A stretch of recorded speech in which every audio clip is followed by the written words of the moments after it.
Saya Fatur. Berada di komunitas dan lingkaran dakwah membuat saya semakin ingin belajar, semakin ingin memahami lebih dalam tentang Islam. Tapi apa ada masjid-masjid seperti itu di Indonesia ini? Kalau kita hanya melihat di foto saja, maka kita akan berhenti pada masjid sebagai tempat sholat begitu. Tapi kalau kita mengunjungi masjid-masjid itu, maka kita bisa mengambil hikmah, mengambil pelajaran bukan hanya dari bangunannya, tapi juga dari sejarahnya, bagaimana dia dari waktu ke waktu, khususnya masjid-masjid tua yang telah teruji oleh zaman, begitu kan.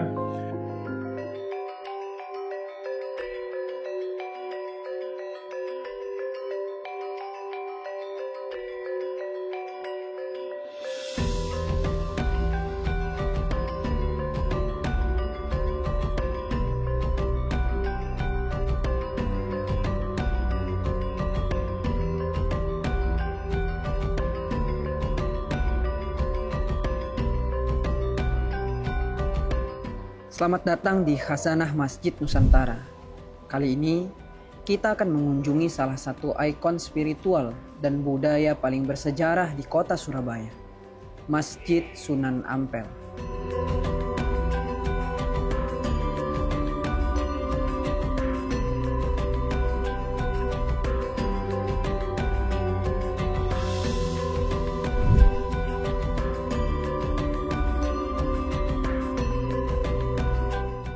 Alhamdulillah kita udah sampai Surabaya nih.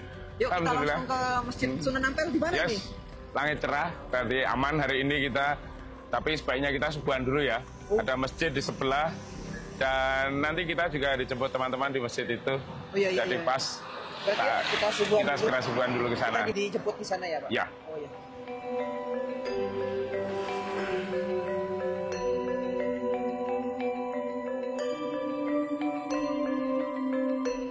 Masjid ini tidak hanya menjadi tempat ibadah, tapi juga menjadi saksi perjalanan panjang dakwah Islam, khususnya di Jawa Timur.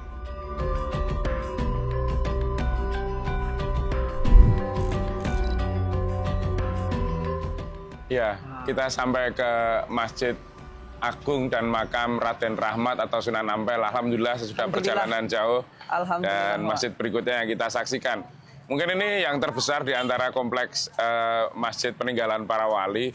Di sini kita tidak hanya melihat bangunan masjid, tapi juga makam beliau dan keseluruhan kawasan ini adalah living history dari jejak yang ditinggalkan oleh Sunan Ampel di awal abad ke-15 yang lalu. Gitu. Jadi ada banyak hikmah dan terutama sejarah ya Pak, yang akan kita dapatkan bersama-sama di sini. Ya, sejarah yang hidup juga artinya kesinambungan bagaimana mereka mencintai dan mendoakan akan senantiasa menjadi bagian dari perkembangan kawasan ini.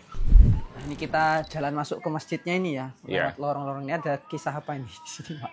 Ini menunjukkan kalau saya tadi menyebutnya sebagai living history atau sejarah yang hidup, maka di sini kehidupan itu menjadi suatu karakteristik yang khas.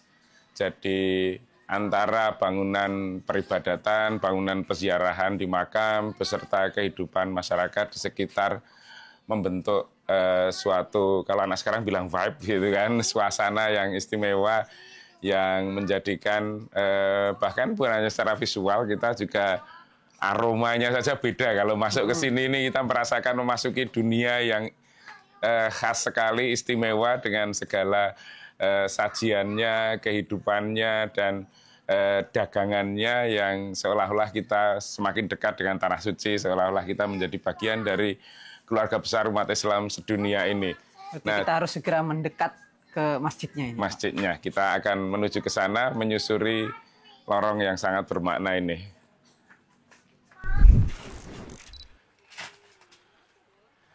Sampailah kita ke halaman Masjid Agung Sunan Ampel. Luar biasa kan? Masjid ini sangat besar, tapi juga terletak di perkampungan yang sangat padat. Artinya dia menjadi bagian yang tak terpisahkan dari kehidupan masyarakat di sini, yang saling mengisi antara ruang-ruang ibadah, ruang kediaman, dan ruang usaha yang menjadi warisan hidup dari Sunan Ampel tersebut. Saya di masjid-masjid sebelumnya juga itu ya Pak ya, di tengah-tengah pemukiman padat gitu. Ya, hanya di sini skalanya lebih besar lagi gitu kan. Terutama karena Surabaya juga kota besar, kota bandar, sehingga banyak sekali orang yang singgah dan banyak di antara mereka yang memilih untuk bermukim di sini. Kita melihat masjid ini tumbuh terus gitu, sehingga menara yang tadinya di luar menjadi berada di dalam masjid, itu kan menunjukkan ekspansi dan perkembangan besar yang ada di sisi barat, yang tambahan terakhir dalam skala yang sangat signifikan, menjadikan ya masjid ini adalah masjid yang selalu tumbuh dan berkembang seiring dengan aktivitas dan kecintaan masyarakat yang ada di sini. Kita harus lihat banyak sudut-sudut masjid ini berarti Pak. Kemana dulu nih kita setelah ini? Kita bisa mengelilingi dulu sebelum nanti kita masuk untuk mengenal lingkungan masjid ini. Oke. Gitu? Bismillah. Yuk, bismillah.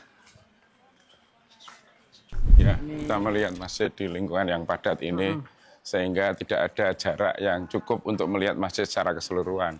Iya, Kita selalu melihat sudut-sudutnya yang selalu zoom in kita. Zoom in itu, dan ada, kalau kita lihat pilar-pilarnya beda-beda, itu menunjukkan era yang berbeda.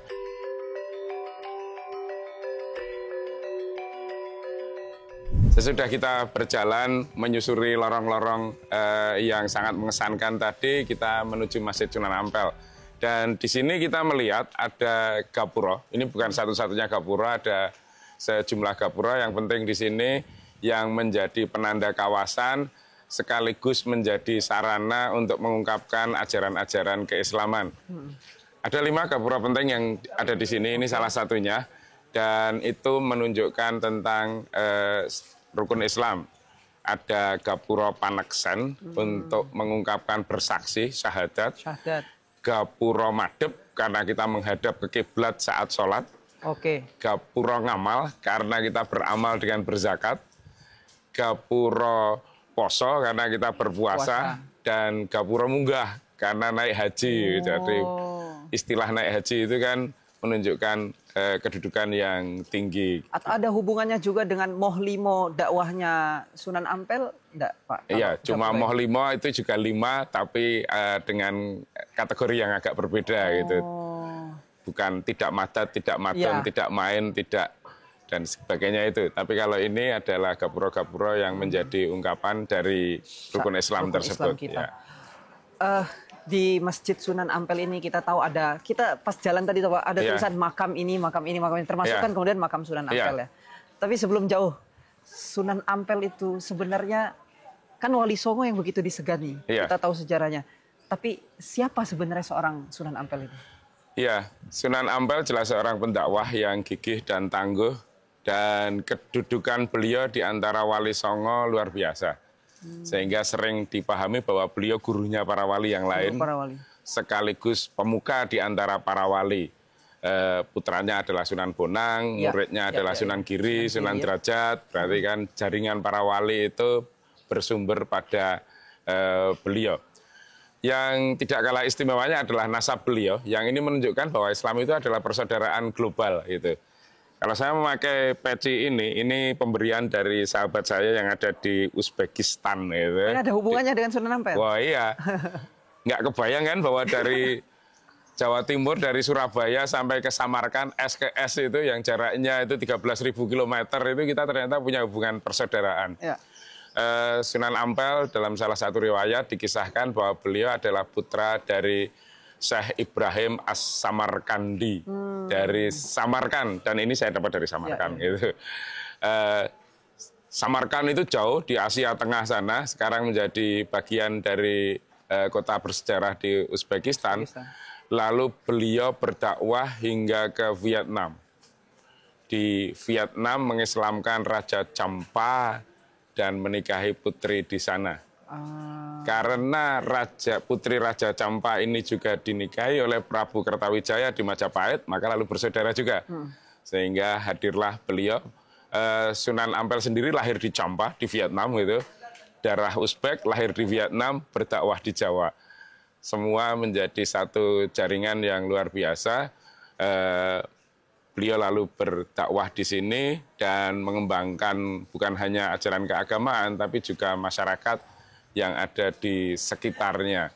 Sehingga jadilah Sunan Ampel ini sunan yang sangat penting dalam masa awal perkembangan Islam. Dan dari segi lokasinya, di antara semua masjid peninggalan wali, maka Masjid Ampel ini adalah yang paling dekat dengan ibu kota Majapahit. Kalau kita melihat peralihan dari Majapahit di masa pra-Islam menjadi masa keislaman, maka itu menunjukkan transisi yang sangat mulus terjadi antara masa-masa tersebut karena kedekatan beliau dengan keluarga Raja Majapahit juga. Wah, ini kalau kita bicara sejarahnya Iya. tentu sangat panjang. 2 Harus hari sambil itu. jalan. Oke, mari kita mengunjungi masjidnya. Kita masuk ke kompleks. Ya, ini gapuranya ya. Jadi Gapura. kalau di sini sebenarnya agak seragam ya, secara seragam. arsitektur gapuranya. Iya, karena sejajar. Kalau di kota gede kan gapurnya berurutan gini, Betul. sehingga ada yang luar, ada yang dalam. Kalau ini kan semua jaraknya sama dengan pusatnya. Iya. Sehingga gapura-gapura di sini memiliki derajat yang sama, enggak yang satu lebih di luar Kalau dari dari yang lain. desainnya sebenarnya diwarnai budaya apa sih kalau gapura-gapura di sini, Pak? Saya kira ini karena gapura sudah sangat lama dengan banyak pengaruh budaya, jadi pada dasarnya adalah gapura sebagaimana kita jumpai di Majapahit dan masa itu. Tapi lalu plesteran ini perkembangan berikutnya, yang dulunya mereka cenderung kepada bata yang diekspos, bata yang kelihatan materialnya, beberapa ornamen juga ditambahkan pada masa berikutnya. Karena seperti kita diskusikan tadi, kompleks ini adalah sejarah yang hidup, yang lalu Terus berkembang tumbuh ya? Tumbuh dan berkembang dari waktu ke waktu. Berarti sekarang kita ini di Serambinya, Pak ya? Ya, di sini Serambi keliling. Di dalam adalah ruang sholat utama yang menjadi pusat kegiatan keagamaan di sini. Oh, kalau misalnya kita bicara sejarah Islam ini, Masjid Sunan Ampel ini kan perannya penting betul ya buat sejarah Islam di Jawa. Itu gimana, Pak, ceritanya? Ya, jadi kalau kita memahami sejarah Islam di Jawa itu sering disebut sebagai masa Wali Songo. Maka Wali Songo, periode Wali Songo tersebut bisa kita pahami dalam 3 episode. Episode pertama itu adalah masyarakat Muslim sudah berkembang, dakwah para wali sudah ditebarkan ke berbagai penjuru, tapi belum terkonsolidasi menjadi suatu kekuatan politik atau kerajaan Islam. Masa berikutnya adalah ketika kerajaan Islam itu sudah berdiri. Dalam hal ini Demak yang menjadi awal dari masyarakat Muslim mengkonsolidasikan diri menjadi satu kesatuan politis dan teritorial yang bernama Demak. Dan babak berikutnya adalah ketika Demak mulai surut dan kekuasaan beralih tidak lagi di pesisir tapi di pedalaman. Nah, Masjid Ampel beserta dakwah Sunan Ampel itu berada pada masa kritis ketika kerajaan Demak itu mulai terbentuk. Gimana tuh? Sehingga Sunan Ampel itu menjadi sosok atau menjadi tokoh yang menangani transisi antara masa kekuasaan pra-Islam, kalau dulunya berbasis komunitas, tapi sekarang akan menjadi berbasis pada kerajaan, menjadi kerajaan yang baru. Sehingga beliau memimpin dan menjamin supaya proses itu terjadi dengan baik.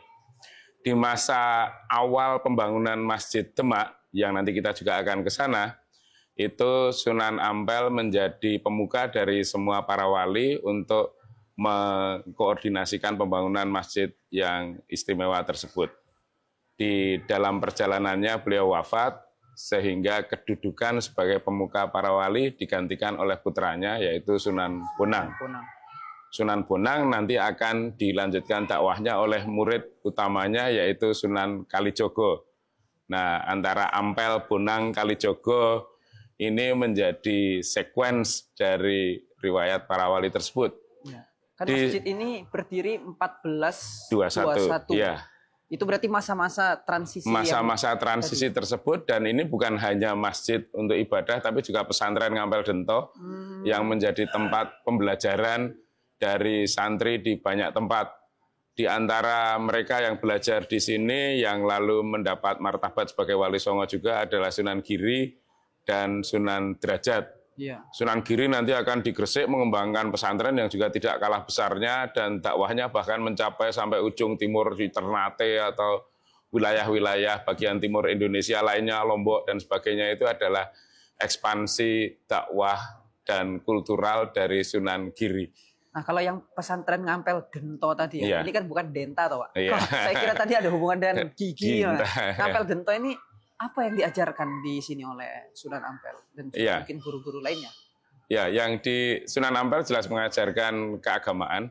Hanya memang kita tidak menjumpai teks yang dituliskan oleh beliau yang dilestarikan sampai sekarang.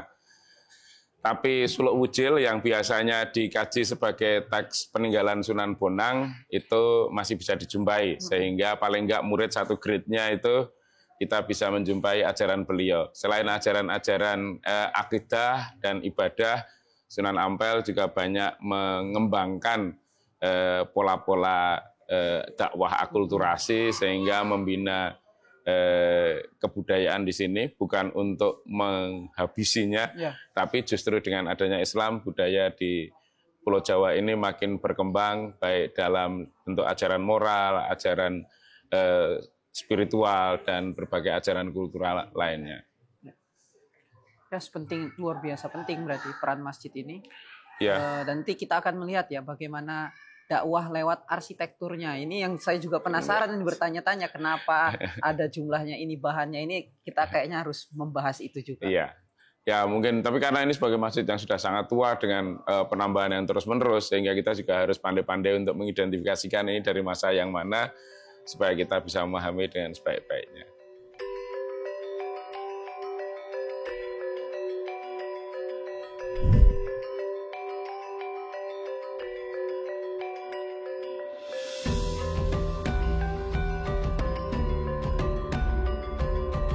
Gus, alhamdulillah hari ini saya bersyukur sekali bisa mencari hikmah, menggali hikmah. Akhirnya diperjalankan ke Surabaya ini di Masjid Sunan Ampel.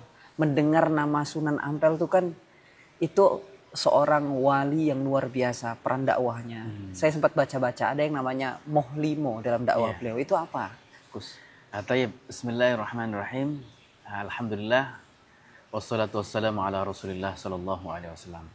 Ya, berbicara tentang dakwah Molimo, itu adalah salah satu dakwah yang diajarkan oleh Sunan Ampel ya. Jadi munculnya dakwah ini itu dilatar belakangi oleh terdegradasinya moral masyarakat Jawa pada zaman Majapahit pada waktu itu. Tentu kita kenal Majapahit adalah negeri yang besar, sehingga diperlukan suatu wilayah yang dikepalai oleh gubernur dan lain sebagainya.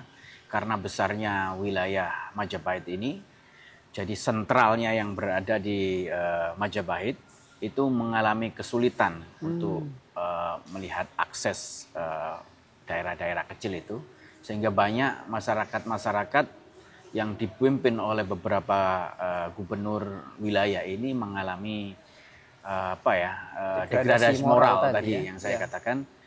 Banyaknya mengambil upeti dari masyarakat, kemudian akhlak-akhlak yang tidak sesuai dengan budaya, minum homer, kemudian melakukan asusila, judi, dan melakukan hal-hal yang dilarang lah oleh norma-norma kita ini.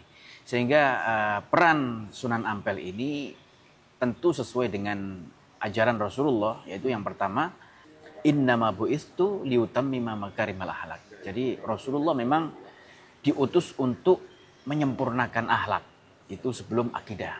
Ya, karena di dalam lingkungan orang-orang Jawa pada waktu itu sudah moralnya terdegradasi. Dengan adanya Sunan Ampel yang kebetulan beliau adalah kasta ksatria dari kalangan masyarakat atau keluarga kerajaan, sehingga beliau mendapatkan privilege ya, mendapatkan kemudahan untuk berdakwah di tengah-tengah masyarakat Majapahit dengan tadi itu molimonya. Yang pertama mau madon, tidak mau berasusila, mau minum tidak bermabuk-mabukan, mau maling tidak mencuri, moh madat tidak bernarkoba, dan yang terakhir adalah mau main. Ya, seperti itu. Wah, kayak bahkan Moh Limo ini masih relate ya ternyata sama kondisi kita hari ini. Nah, kalau tadi kita bicara Sunan Ampel, dakwah Sunan Ampel ya, sekarang tentang masjidnya ini. Memang khusus Masjid Sunan Ampel ini sudah lama berdiri dari tahun 1400-an kalau tidak salah Gus ya. Kalau Gus sendiri Gus Bidin selama menjadi takmir di sini, ada kejadian unik atau kejadian spesial apa sih, suasana spesial apa yang biasanya dirasakan dari kontribusi Masjid Sunan Ampel ini, Gus? Ya, alhamdulillah masjid ini tentu salah satu masjid yang tertua ya. Jadi ada prasasti di dalam masjid sendiri itu mencatat 1421. Tentu sesuatu yang vintage, yang lama, yang bersejarah itu memiliki nilai tersendiri. Apalagi masjid ini ada sosok Sunan Ampel yang tentu peran untuk berdakwahnya bisa mewarnai Nusantara ini. Ya tentu di sini banyak hal-hal yang bisa kita gali. Dari kontribusi beliau dalam mendidik masyarakat itu sampai saat ini kita masih melanjutkan nilai-nilai yang beliau ajarkan, yaitu mengajarkan edukasi masyarakat tentang Al-Quran, hadis, tafsir dan sebagainya. Adapun keunikan event-event tertentu begitu maksudnya, itu kita tetap ada yang namanya jadwal atau kegiatan harian, kegiatan bulanan, ada kegiatan tahunan juga. Seperti kita ada kegiatan harian pengajian ya, pengajian rutin setiap pagi dan petang hari. Kemudian untuk bulanan biasanya kita juga ada dzikir fida, ya artinya berzikir bersama. Ya semacam istighosah, tapi di situ ada nilai-nilai edukasi yang mana mengajarkan amalia-amalia sunnah yang memang ada dasarnya. Kemudian juga untuk event yang tahunan juga kita ada haul itu yang memang banyak masyarakat tunggu-tunggu. Ya. Kemudian juga ada nuzul Quran tentunya dan beberapa hari-hari seperti Maulid Nabi dan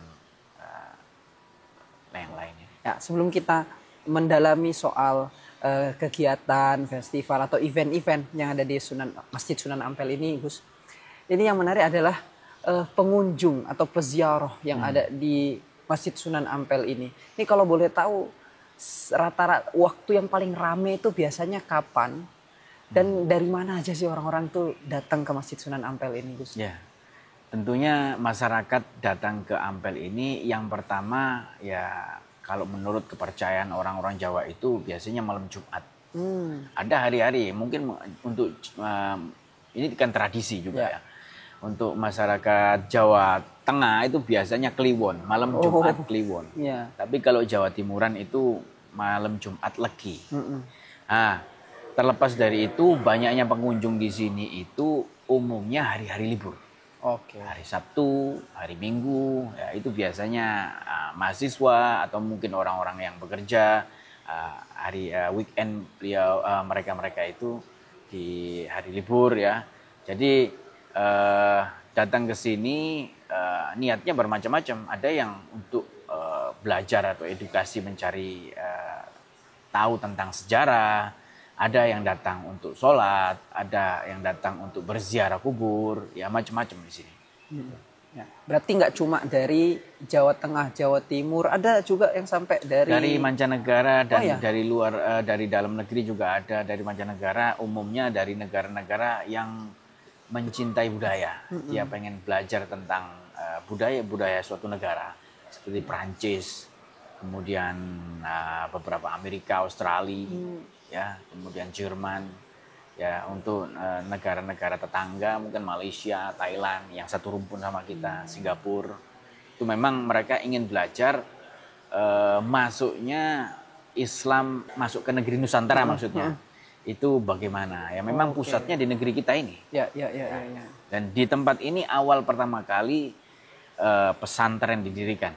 Jadi edukasi pendidikan agama pertama kali di wilayah sini. Pesantren Ampel Denta ya. Kalau bercerita tentang sejarah awal mula masuknya Islam, mungkin kita kenal di Baros sana ya. Sumatera.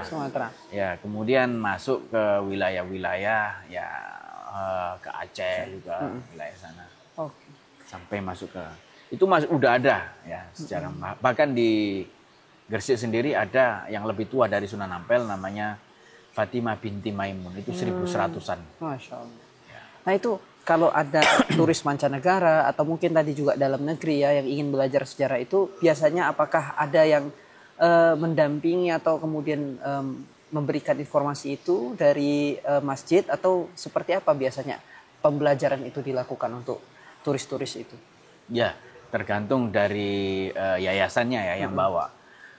Kalau ada biasanya mereka bawa guide sendiri, atau terkadang juga guide-nya memerlukan kita untuk memberikan keterangan ya, narasi tentang Sunan Ampel, siapakah beliau, kemudian apa peran beliau di tengah-tengah masyarakat ini. Waktu COVID, Gus, masjid kan banyak sekali yang tutup, kegiatannya turun gitu ya. Bagaimana dengan Masjid Sunan Ampel ini? Karena saya dengar salah satu masjid yang juga buka cukup awal ketika banyak masjid ditutup itu adalah Masjid Sunan Ampel ini. Benar itu, Gus? Begini ya, tentu kita ini sebagai masyarakat yang taat kepada pemerintah, kita mengikuti prosedur yang diberikan oleh pemerintah. Ketika pemerintahan memerintahkan untuk ditutup, maka kami mencari kebijakan yang ada win-win solutionnya. Ketika pemerintahan menyuruh atau memerintahkan untuk menutup makam, kami tutup makam. Memang tidak ada berziarah pada waktu itu. Kemudian ketika masjid, nah ini agak sakral, sehingga kami minta kebijakan untuk tetap membuka, tapi hanya yang sholat ini abdi sunan saja, agar supaya istiqomah. Tetap kita mendoakan agar supaya ya pandemi ini cepat selesai pada waktu itu. Jadi waktu itu hanya kalangan sekitar saja. Ya, abdi sunan saja. Abdi sunan saja bahkan. Pengurus-pengurus.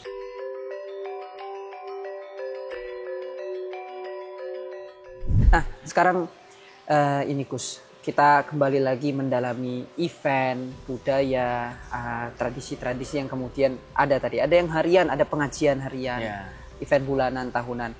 Untuk Ramadan, kalau Ramadan ini apa sih acara spesialnya Gus di Masjid Sunan Ampel ini? Ya tentu acara spesial kita ketahui ya taraweh. Ya.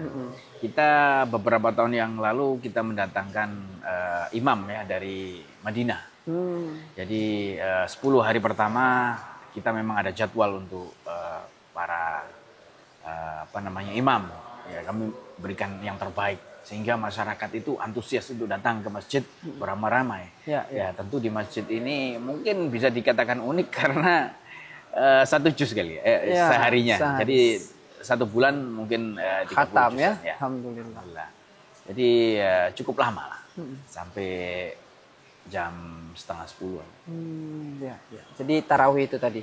Kalau nuzulul Quran gimana Gus? Nuzulul Quran juga kami adakan untuk kita tentu menghormati turunnya Al-Quran ya. Jadi kita berikan terbaik acara-acara, kita datangkan para qori-qori yang dari pemenang internasional maksud saya. Baik itu dalam negeri ya atau dari luar negeri, mancanegara. Dari Mesir ya. Kemudian ya tentunya dari Indonesia yang sering memenangkan juara MTQ nasional. Ini boleh di-spill tahun ini siapa qori'nya ini? Ya untuk tahun ini insya Allah kita datangkan Ustadz Darwin Hasibuan. Ustadz Darwin Hasibuan, insya Allah. Ini qori Indonesia yang levelnya internasional. Internasional. Ya? Kemudian ada juga qori cilik kita yang dari Jawa Timur. Kita memberikan apresiasi agar supaya memberikan contoh kepada masyarakat Jawa Timur ini supaya giat membaca Quran dan melestarikan qiraah ini. Nah, Gus, kalau ada event-event kayak gitu, nuzul Quran, kemudian mungkin tadi event tarawih atau yang tadi paling besar haul itu ya, yang haulnya 3 hari ya di sini ya, Gus ya. Nah, itu bagaimana sih peran masyarakat? Apakah bisa terlibat aktif atau seperti apa, Gus? Ya. Pertama memang kita buat 3 hari, memang dari dulu memang agar supaya membedakan laki-laki dan perempuan. Oke. Ya, jadi tidak ada gesekan di situ. Memang volumenya banyak, padat dari berbagai wilayah Nusantara. Sampai ribuan masyarakat datang. itu ya.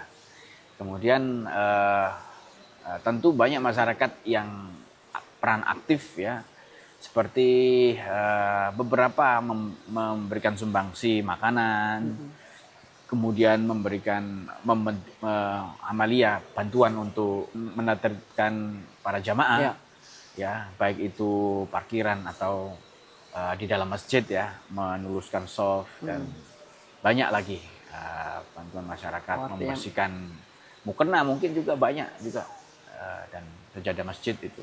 Di masyarakat terlibat aktif baik secara mal, secara tenaga gitu ya. Ini kalau anak mudanya gimana, Gus? Dia di sini ada remaja masjidnya gitu? Ada remaja masjid juga ada. Gimana kalau peran anak mudanya? Ya, anak muda tentu di sini itu mensukseskan acara. Ya, jadi mereka ada yang memiliki keahlian dalam bidang komputer, ya mereka gunakan komputer untuk editing. Kemudian ada yang memiliki kreativitas dalam bidang taking picture, dia mengambil picture untuk taruh di media-media kita. Sudah ada, kita punya radio di sini yang siar juga, itu memberikan acara-acara tentang sejarah anak-anak, untuk anak-anak ya, sejarah Rasulullah, para nabi, para sahabat, salafus saleh, ya, para tabi'in dan sebagainya. Itu setiap hari libur yang sesuai dengan waktunya anak-anak. Nah, ini yang satu lagi saya penasaran, Gus. Masjid ini kan sudah terbangun lama, kontribusinya sudah banyak. Tentu butuh juga orang-orang yang terus menjaga kan nilai-nilainya, melestarikan kontribusi itu gitu. Bagaimana sih proses regenerasi supaya ini tetap terus akan bisa dilestarikan gitu. Regenerasi untuk mengurusi masjidnya ini gimana sebenarnya? Kan takutnya kita khawatir anak-anak muda misalnya mulai jauh dari masjid, nanti siapa yang akan memakmurkannya gitu, Gus? Iya. Tentu di sini ada nilai-nilai edukasi ya untuk masyarakat, terutama kaum Gen Z gitu ya, atau milenial ya, mungkin milenial termasuk masih muda gitu kan.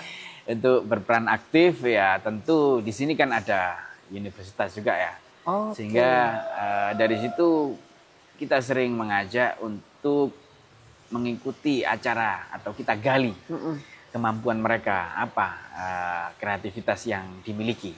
Ya kalau memang dia lebih berperan di bidang komputer, kita berikan fasilitas. Kemudian kamera membuat taking picture, mengedit foto, ya, mengedit video dan lain sebagainya. Kita berikan wadah di situ lah.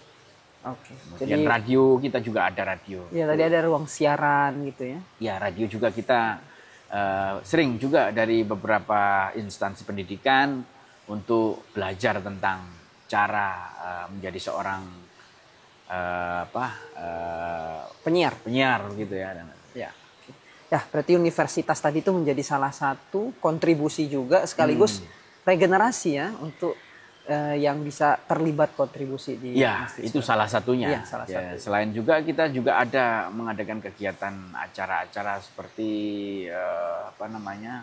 Usul Masail dan juga ada beberapa ulama-ulama kita yang mengadakan pengajian di sini. Di luar dari agenda kita ya. Banyak juga.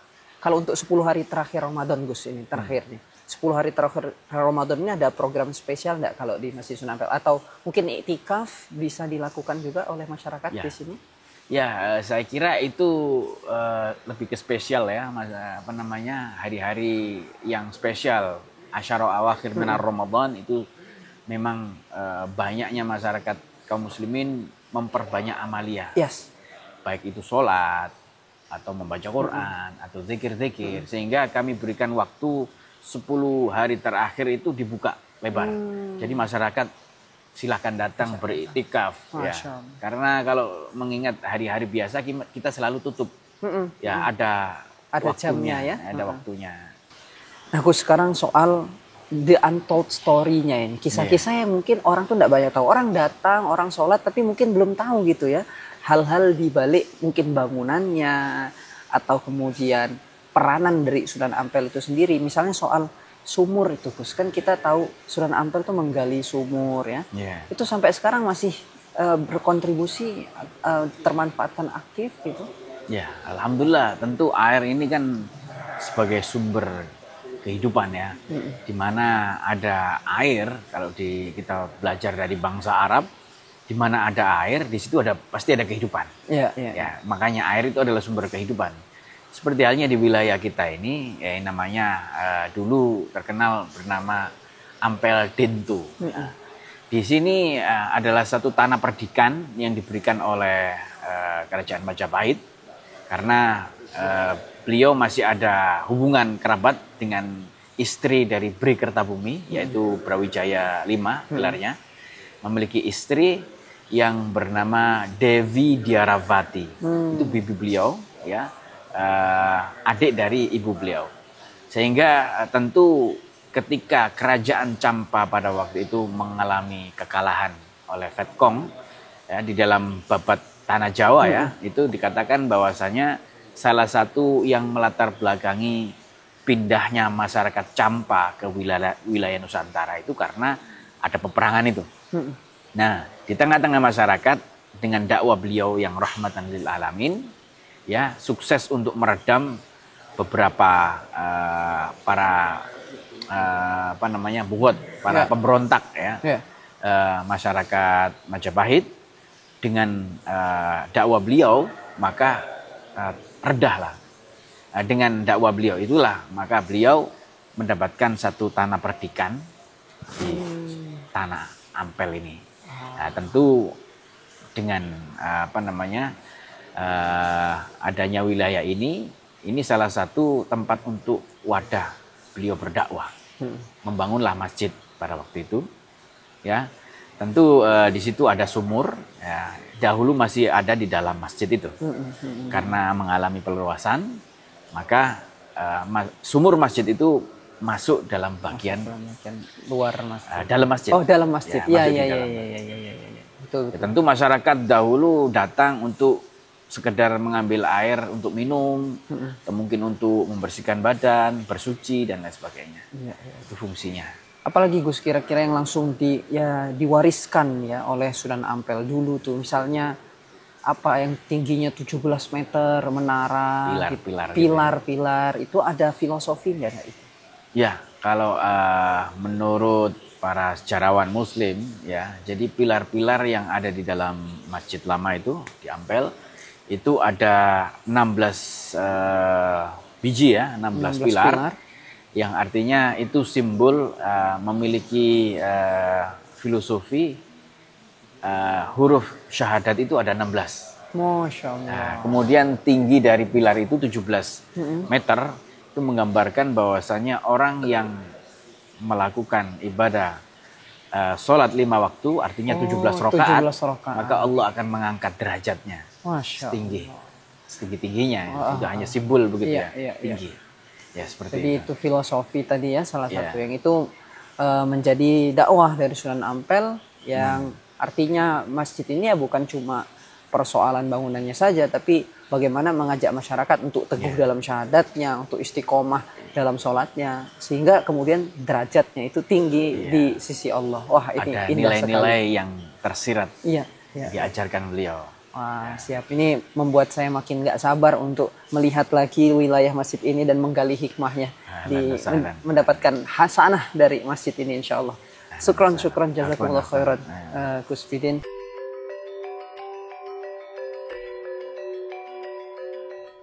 Kita berdiri di pertemuan antara sejumlah bangunan yang didirikan pada masa yang berbeda.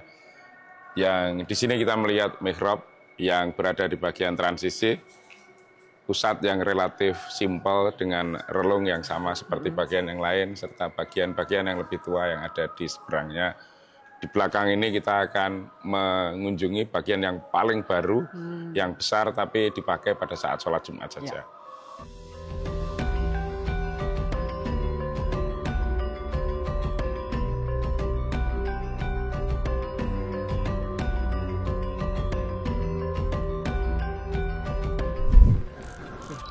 Ya, ini kita melihat bangunan yang berbeda dengan dua bangunan di kiri dan kanannya. Di sebelah kiri adalah bangunan lama yang mungkin berakhir pada masa kolonial pembangunannya, sementara kebutuhan ruang sholat memerlukan bangunan baru yang juga besar di sebelah barat. Bangunan ini menjadi bangunan transisi atau penghubung antara ruang sholat atau bangunan ibadah haram yang lama dengan yang baru. Sebagai bangunan penghubung, maka karakternya relatif simpel. Kalau kita melihat di dua bangunan tersebut, atapnya menjulang sampai ke puncak, kita di sini melihatnya relatif datar. Datar. Tapi karena posisinya itu yang memang tidak segaris lurus, maka memerlukan transisi ini panjang dari ujung ke ujung sana. Hal yang menarik juga adalah bahwa ini bangunan yang relatif simpel, tapi justru di sini terletak mihrab yang dipergunakan untuk memimpin ibadah sholat sehari-hari. Dan saya kira untuk sebuah masjid hal itu enggak jadi masalah, karena memang mihrab bukan bagian yang perlu untuk ditonjolkan secara berlebihan, cukup untuk mengindikasikan bahwa imam berdiri di tempat tersebut. Apalagi kalau kita melihat di dalam ceruk tersebut juga ada mimbarnya. Sehingga kita melihat relung ini berjajar sangat banyak dari ujung ke ujung dengan salah satu di antaranya ditandai sebagai mihrab. Jadi ini adalah bangunan penghubung di antara yang lama dan nanti yang barunya itu ya. Sehingga kalau kita melihat bentuk langit-langitnya dan atapnya nggak sama gitu. Kalau yang di sana kan dari luar dan dari dalam adalah sama. Di sini kita vibe yang lebih simpel dan moderate gitu. Sama-sama sejuk dan menenangkan. Mari kita menikmati kesejukan spiritual di sini. Pak, tadi kita sudah jalan keliling-keliling masjid dan menurut saya ini masjid yang begitu besar. Cuma kok kayak beda-beda gitu loh Pak. Ada yang kita ini kayu, tadi marmer, dinding, suasananya kayak enggak sama. Itu sebenarnya ada apa Pak? Masjid ini 3 tahun yang lalu berumur 620 tahun. Sehingga dalam rentang waktu yang cukup lama itu teknologi berkembang, harapan-harapan masyarakat juga berkembang, selera kadang juga berkembang, bahkan tren yang muncul saat itu juga mengalami dinamikanya. Tidak terkecuali bagi sebuah masjid. Yang paling menarik dari Ampel itu adalah dengan segala variasi tersebut ada upaya untuk mempertahankan bentuk dasarnya. Kalau kita melihat di sini, bentuk dasar yang lancip seperti piramid itu. Ini kita di bagian yang paling tuanya. Berdinah persegi atau bujur sangkar dengan bentuk piramida bersusun, itu tetap dipertahankan apapun wujud bangunannya. Sehingga walaupun di sini kayu, di sana beton, di sana bata, di sana lagi marmer, sosok itu tetap dipertahankan. Bahkan ketika ingin menambahkan kubah itu dimasukkan ke dalam piramida itu. Sehingga kalau dari luar kita tidak pernah melihat kubah yang berdiri menonjol sendiri, tapi masih berada di dalam sosok yang bidang-bidang yang bentuk piramida itu. Saya yakin mereka menghargai ini sebagai warisan dari Sunan Ampel, artinya kreativitas beliau pada masanya telah menghasilkan suatu ungkapan bentuk tertentu dan dipertahankan dengan berbagai dinamikanya. Nah, apa yang paling khas di sini dan makna atau filosofinya mungkin, Pak? Di sini misalnya, kalau kita cermati, ini dari segi kacamata tukang gitu kan, bagian tengah adalah bagian yang jelas menjulang paling tinggi. Masyarakat setempat menyebutnya 17 meter gitu kan, yang dikaitkan dengan simbolisme tertentu. Tapi bagian yang paling tinggi, lalu makin ke tepi makin rendah, makin rendah. Tapi kalau kita lihat di sini, justru bagian yang tinggi ini kolomnya ramping. Yang menyangga beban berat itu strukturnya lebih ramping ketimbang yang samping-samping yang tebel-tebel gendut seperti saya ini. Gitu ya. Itu kenapa Pak? Ya, karena yang tengah itu adalah pohon kayu jati, yang sejati yang itu. Ini pembantu saja gitu kan. Sehingga yang dari bata memang konsekuensinya akan memerlukan dimensi atau ukuran yang lebih besar. walaupun dibungkus dengan kayu kita tidak bisa membohongi ukurannya. Pernik-perniknya bisa diwarnai coklat itu, tapi ukurannya akan menunjukkan bahwa ini memang material yang berbeda. Hal ini juga menunjukkan bahwa bagian tengah yang terbuat dari susunan kayu ini memiliki derajat yang paling tinggi. Kalau kita amati, bangunan yang tinggi itu memiliki kolom yang menerus, artinya dia bukan sambungan. Tapi diperkuat dengan banyak balok-balok horizontal. Ya, sehingga dia kuat untuk tinggi karena ada perkuatan ke sampingnya. Ini simbolisme yang sangat kuat tentang hablum minallah yang lalu di-reinforce atau diperkuat dengan hablum minanas. Sehingga dengan balok horizontal yang banyak itu, kita selalu merasa walaupun ini tinggi itu kita berada dalam level ruang yang sama, kita tidak ada yang lebih ditinggikan dari yang lain. Kesetaraan terbentuk secara visual, walaupun dari luar itu akan kelihatan bagian tengah itu yang paling menjulang. Gitu. Tadi juga sudah dibahas tentang tumpang tiga tadi ya, makna tumpang tiga tadi. Yang paling dasar tadi melambangkan adalah syariat ya. Lalu hakikat yang ada di atasnya dan ma'rifat pada bagian yang paling ujungnya itu. Dan model itu lalu ditafsirkan dengan banyak variasi, misalnya kalau sebelah sini kita melihat ada rangka baja yang digunakan untuk membentuk bangun yang sama pada dasarnya, sementara yang di masjid paling baru rangka beton yang lalu menjadi struktur utama tiang dan balok-balok yang di atas dari masjid tersebut. Kalau untuk kayu jatinya sendiri ya, selain memang mendukung kuatnya struktur kekuatan bangunan ini ya, sebenarnya ada hikmahnya enggak sih di balik pemilihan kayu jati ini? Ya, dari segi kebahasaan, jati adalah yang hakiki. The truth itu jati. Sehingga pilihan itu saya kira ingin menunjukkan kesejatian yang diungkapkan pada bangunan ini. Kayu jatinya di sini juga tidak dilapisi apa-apa, gitu kan, diekspos saja, ditunjukkan apa adanya karena ya itulah kesejatian yang ingin ditunjukkan, sambung-sambungannya kita juga bisa cek satu-satu gitu kan. Sehingga ini kebersahajaan yang luar biasa justru pada bagian yang paling dalam. Sementara kita sering menganggap bahwa arsitektur itu kalau semakin banyak pernik-perniknya itu makin bagus. Dia membiarkan jati sebagaimana adanya untuk tampil, membentuk ruang, membentuk rangka bangunan, dan pada akhirnya akan membentuk sosok bangunan baik dari dalam maupun dari luar. Sekali lagi berarti kita mendapatkan banyak hikmah dari bahkan bangunannya ya. Yang tadi sudah saya tanyakan soal bagaimana komunikasi ya lewat simbol-simbol ini. Masjid Sunan Ampel mengingatkan kita bahwa Islam di Nusantara tumbuh dengan cinta dan kebijaksanaan.